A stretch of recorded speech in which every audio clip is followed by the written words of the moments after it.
یقیناً آپ کو معلوم ہے کہ کبھی کبھی آئین پاپولر بات کے، پاپولر واقعے کے، پاپولر ایکٹیویٹی کے خلاف ہوتا ہے۔ کیوں خلاف ہوتا ہے؟ کیونکہ وہ مجموعی صورتحال یا مجموعی ریاست کی جو امن کی پالیسی ہے، ترقی کی پالیسی ہے، یا جو اس کے بناؤ کی پالیسی ہے، اس کو فالو کرتا ہے، چند ایک کے یا کسی ایک گروہ کے جذبات کو نہیں۔ تھوڑی سی خود احتسابی کر لیتے ہیں، مشکل کام ہے۔ جب کبھی کوئی دانشور یا کوئی دانشمند انصاف پسند بیٹھ کے سوچے گا کہ پاکستان کی ہسٹری میں کس کس نے کانٹے بوئے اور کس کس نے پھول اگانے کی کوشش کی، کون بگاڑ کے ساتھ تھا، کون بناؤ کے لیے جدوجہد کرتا رہا، تو اس میں تجزیہ کاروں کے، اس میں دانشوروں کے، اس میں شعراء کے، اس میں مصنفین کے، اس میں اینکر پرسنز کے، مطلب اس میں اخبار نویسوں سے لے کے ایڈیٹرز تک کے نام آئیں گے۔ کل پرسوں ایک جگہ بحث چل رہی تھی،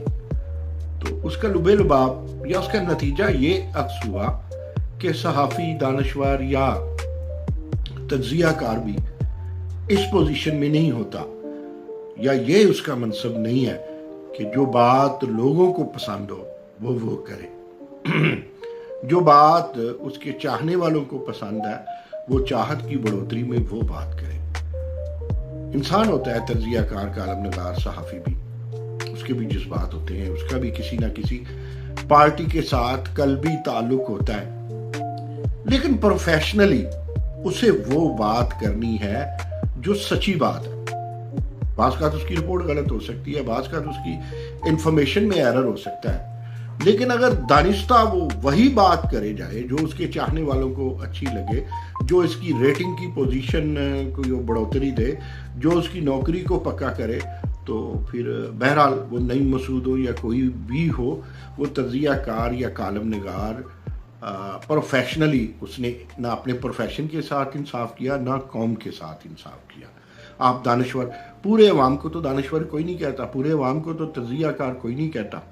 سب ووٹرز کو، سب سپورٹرز کو کوئی بہت زیادہ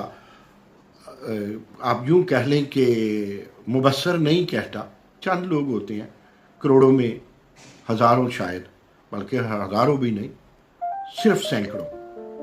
جو سچی بات کو سامنے لاتے ہیں۔ وہ ان کی پسندیدہ پارٹی کے خلاف، دیکھیں پارٹی کون سا انبیاء کا مجموعہ ہے، اولیاء کا مجموعہ ہے، پارٹی بھی تو انسانوں کا مجموعہ ہے، اور لیڈر بھی تو غلطی کر سکتا ہے، جھوٹ بول سکتا ہے، جھوٹا بیانیہ بنا سکتا ہے، روز جھوٹا بیانیہ بدل سکتا ہے، اور جھوٹے بیانیے سے اپنی مقبولیت کو تراش کر پھر وقت کے ساتھ وہ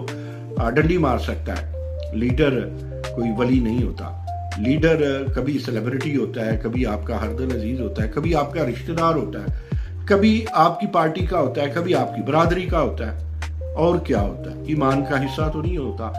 اگر کوئی پارٹی کو عوام سم ٹائم بنا لیتے ہیں اپنے، وہ پتہ نہیں کس کس کا حصہ، لیکن جو جرنلسٹ ہے وہ کیسے بنا سکتا ہے؟ وہ کسی حکومت کا سپوکس پرسن کیسے ہو سکتا ہے؟ محض تنخواہ کی بنیاد پہ، نوکری کی بنیاد پہ، پی ٹی وی کی بنیاد پہ، خاص ایجنڈے پہ چلنے والی اخبار کی نوکری کی بنیاد پہ، تو وہ وہی کہے گا جو حکومت کہے گی، جو اس کا منسٹر یار کہے گا، یا جو اس کا دلدار کہے گا، کیا وہی کہے گا؟ یقین جانیے یہ صحافت نہیں ہے۔ ایک جج کی طرح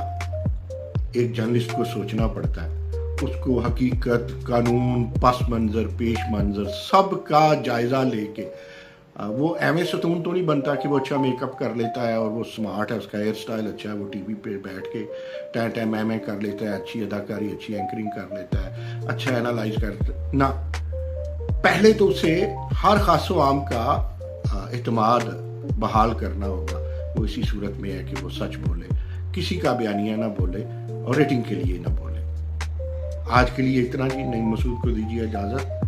کھری اور سخت اور تلخ بات کی چاہتا ہوں معافی۔ اللہ حافظ۔